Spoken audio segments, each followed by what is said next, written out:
de tirer sur cette personne. Mais bon, vous savez que chez nous, on a des donneurs de leçons après les décès tragiques. Chacun va venir donner la leçon, chacun va venir expliquer que non, j'avais dit à tel de faire telle ou telle chose. Tu tiens un très beau discours là que j'ai. Maintenant, Élie, ta question, c'est toujours d'actualité, hein? Oui, Est-ce oui, que tu oui. peux la reposer? Oui, c'est parlant des difficultés. Généralement, on les voit sur les réseaux sociaux, flamber, belles et autres. On ne sait pas réellement ce qui se passe avant de voir ce qu'on est en train de voir là. Quelles sont les difficultés de jour comme de nuit que tu as pu rencontrer dans ce métier? Parce qu'il faut dire que tu n'es pas sorti comme ça si facilement. Il y a des choses que tu as eu à rencontrer certainement. Ouais, il y a beaucoup trop de difficultés comme partout ailleurs. C'est pas seulement dans le cinéma. Mais en ce qui concerne mon cas, j'ai la difficulté la plus courante a été dans le cadre financier. Qu'il faudrait avoir un max d'argent pour pouvoir ne serait-ce que produire, même seulement ce que nous faisons avec des téléphones.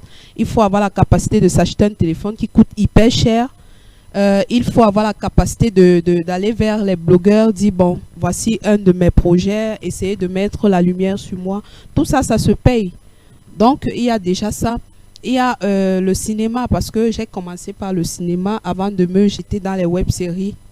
Ça n'a pas été facile. Pourquoi? Parce que les projets cinématographiques sont assez limités au Cameroun. Ils sont très peu. On va te solliciter pendant combien de temps, sur combien de projets?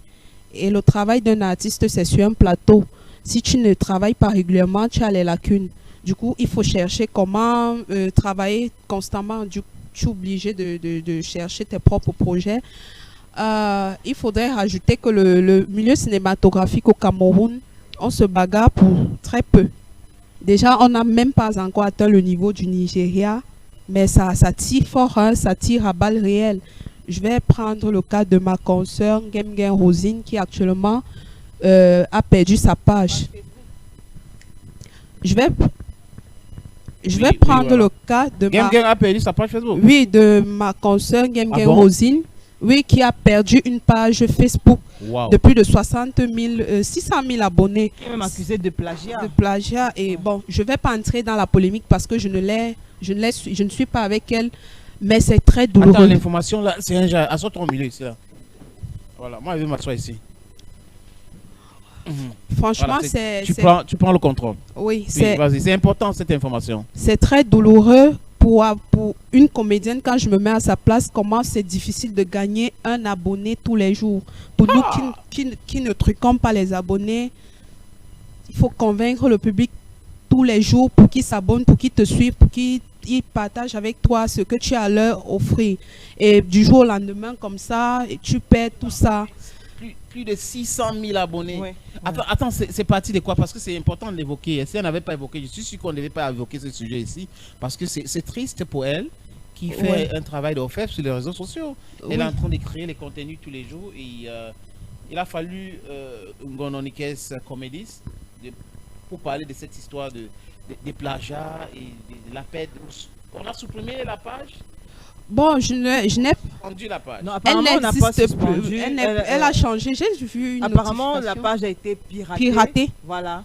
Et du coup, elle n'a plus accès à sa page Facebook. Je vais vous expliquer quelque chose.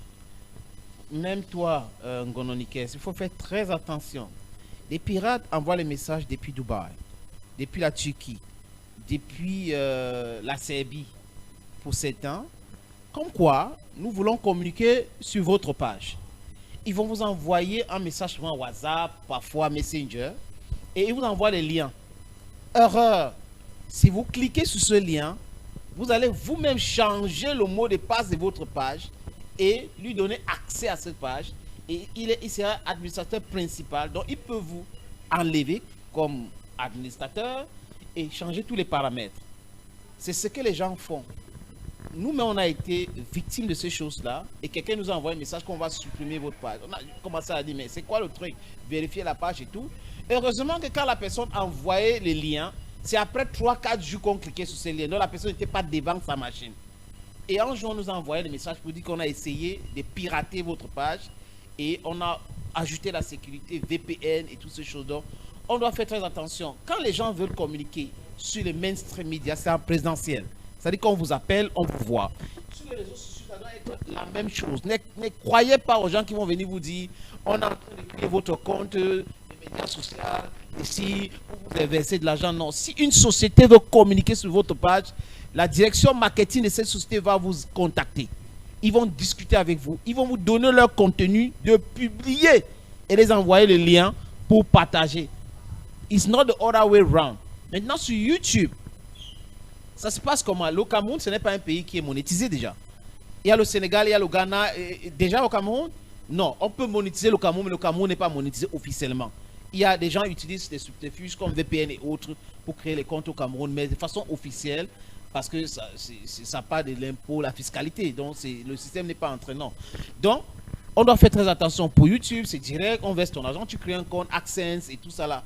Avec Facebook, c'est un peu compliqué. Avec TikTok, c'est un peu compliqué. Donc, il y a des gens qui vont venir comme ça et vous allez vous dire, oh, je vais gagner 8 000 € chaque fois que je vais publier un truc. Et dans le piège, et là, c'est un pirate. Ils prennent votre page de contrôle, comme Sandrine Nangadaya a subi ça à un moment donné. Oui. Ils vont publier des pages n'importe quoi, parfois la pornographie, pour salir votre image. Oui, c'est une information très très importante que vous venez de passer là. Néanmoins, il y a un Game Gang qui a elle-même mentionné sur la page qu'elle reçoit des coups. Je suppose qu'elle sait qui a fait le boulot. C'est pour ça que j'ai voulu souligner ça quand il a parlé des problèmes rencontrés dans les réseaux sociaux. Et en dehors de ça, qu'est-ce que tu rencontres comme problème? En dehors du fait qu'il faut avoir un bon téléphone, il faut avoir les moyens. Il y a des coups bas, il y a des coups bas que nous rencontrons dans les réseaux sociaux. Moi, j'ai été victime. Je ne peux pas, déballer ça maintenant. Mais les gens se déchirent énormément pour ces choses-là.